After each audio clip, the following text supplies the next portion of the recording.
आप सभी को मकर संक्रांति की हार्दिक शुभकामनाएं, मंगल कामनाएं। मकर संक्रांति भारतवर्ष का एक अद्भुत, अनुपम और सबसे प्रभावशाली त्यौहार है।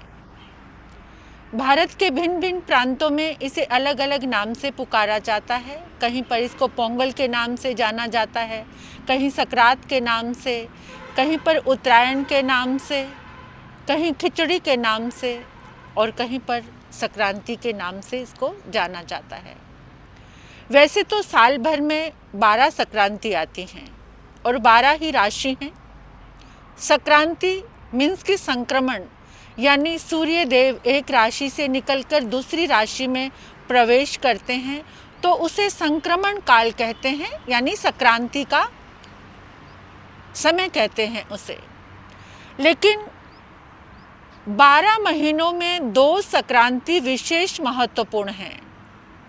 एक तो ये मकर संक्रांति जो जनवरी मास के मध्य में आती है। इस समय सूर्य उत्तरायण होते हैं। ज्योतिष विज्ञान एक अद्भुत रहस्य हमारे सामने खोल रहा है कि जब सूर्य उत्तरायण में आते हैं, उत्तरायण होते हैं, तो उस समय इस पृथ्वी की, इस प्रकृति की सारी चीज़ें पॉजिटिव हो जाती हैं।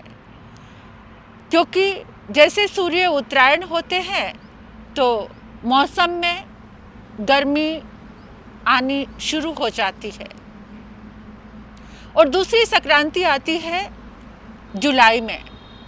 उस समय वो कर्क संक्रांति के नाम से जानी जाती है। उस समय सूर्य दक्षिणायन होते हैं।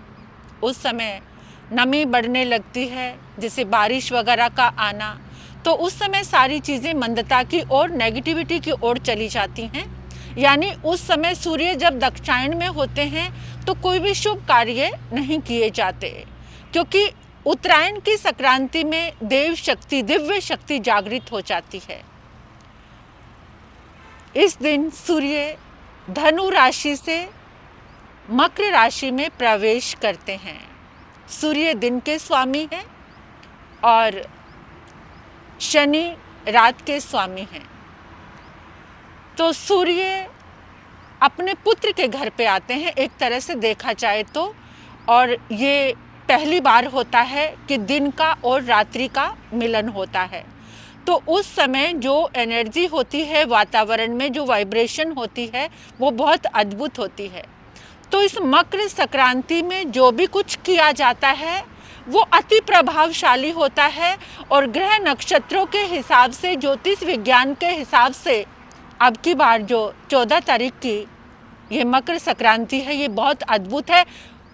अन्य और सालों से ज़्यादा आपका जो वर्ष है वो बहुत प्रभावशाली है, बहुत अद्भुत है। बहुत सारी अच्छी चीज़ें, शुद्ध चीज़ें आप प्राप्त कर सकते हैं इस मकर संक्रांति की आराधना करके।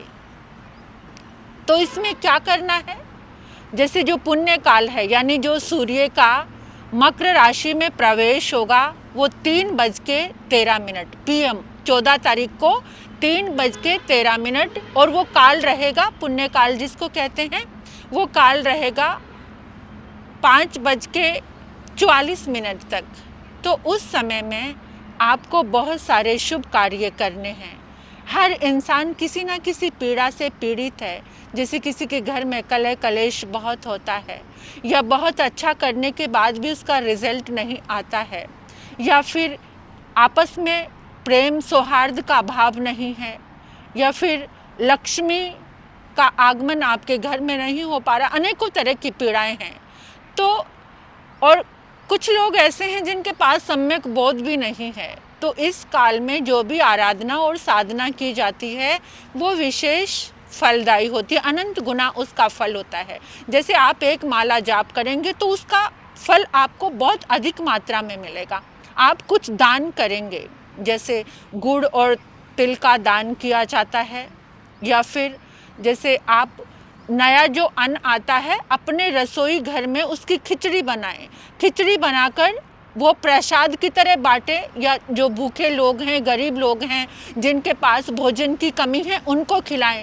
तो इसके करने से आपके घर में सुख, शांति, समृद्धि, आनंद और मंगल का वास होगा। इसलिए ये संक्रांति इतनी ज़्यादा प्रभावशाली है कि इस समय जो किया गया कार्य है, क्योंकि जो उत्तरायण काल चल रहा है, इसमें जो भी गति होती है, जिस चीज़ की भी गति होती है, तो वो गति एकदम सर्वश्रेष्ठ हो जाती है। सर्वश्रेष्ठ चीज़ें आपको उपलब्ध होनी शुरू हो जाती हैं। इसमें अधिक से अधिक आपको सबसे ज़्यादा महत्व इसमें दान का होता है।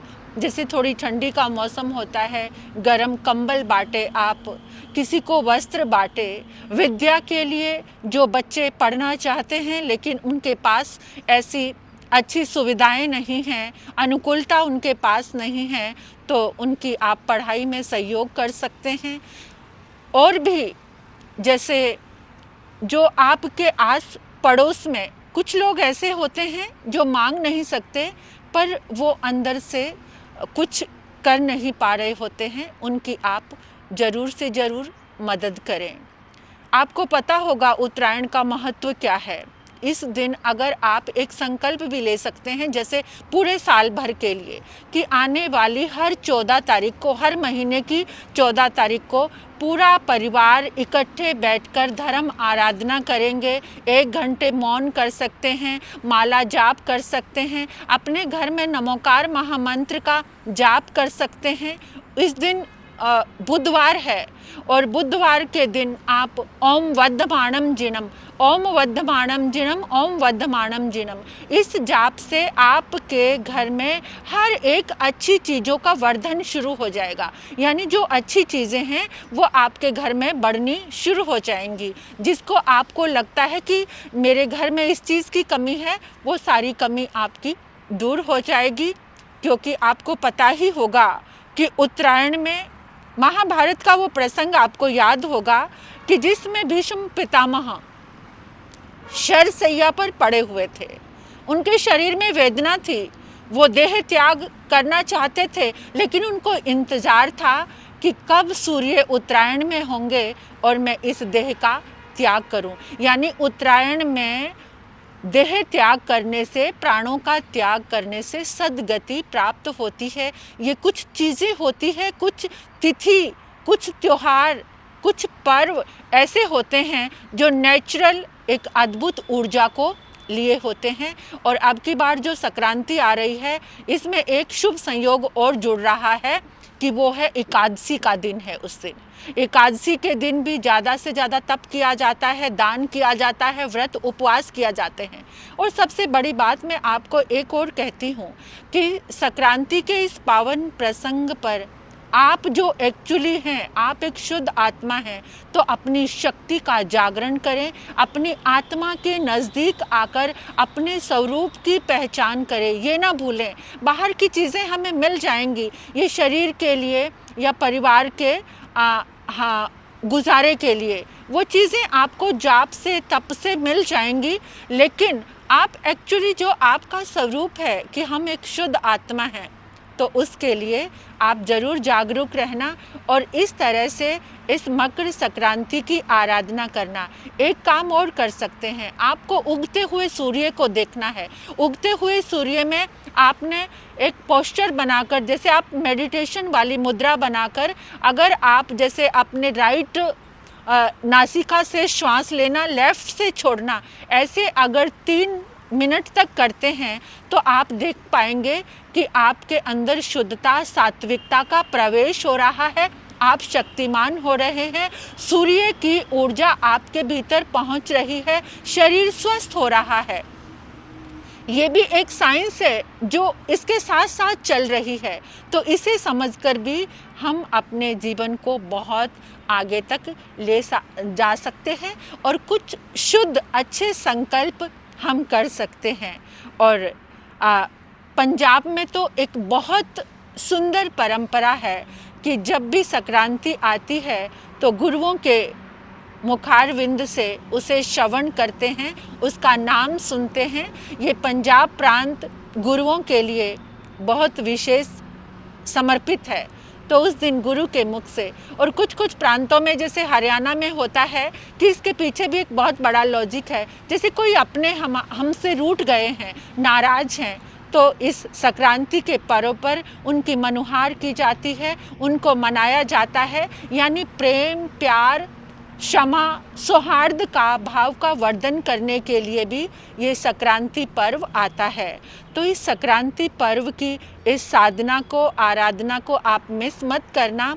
भोगों में अपने आप को लगाना नहीं। उस पुण्य काल में बैठकर आप जितनी देर धर्म आराधना करेंगे, मेडिटेशन करेंगे, जाप करेंगे, नेचुरल ही आपके ग्रह, जो भी आपको लगता है कि राहु और केतु की दशा अशुभ चल रही है, हमारे कोई कार्य नहीं बन रहे, हम डिप्रेशन में आए हुए हैं, तो इसके करने से वो सारे व्यवस्थित हो जाएंगे, क्योंकि ग्रहों का राजा सूर्य है और उस दिन सूर्य देव बहुत ही उच्च शिखर पर होते हैं, तो वो अपने आप ही उनकी ऊर्जा, उनकी शुभ तरंगे आपको मिलेंगी।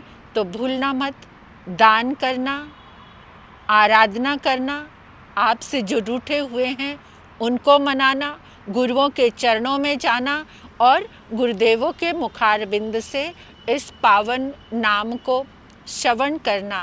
तो इसलिए संक्रांति का ये महापर्व आपके लिए आनंददायी हो, मंगलदायी हो, सुखदायी हो, आपके घर परिवार में सुख, शांति, समृद्धि का वर्धन हो, आप सभी स्वस्थ रहें, आनंद में रहे, मंगल में रहे। और एक संकल्प जरूर लेना कि हर महीने की 14 तारीख को परिवार बैठकर हम ये साधना करेंगे, उपवास करना, एकाशन तप के साथ संक्रांति पर्व मनाना, आइंबिल तप करना। इस साधना से आपके जीवन में अवश्य ही मंगल मंगल मंगल होगा। इसी के साथ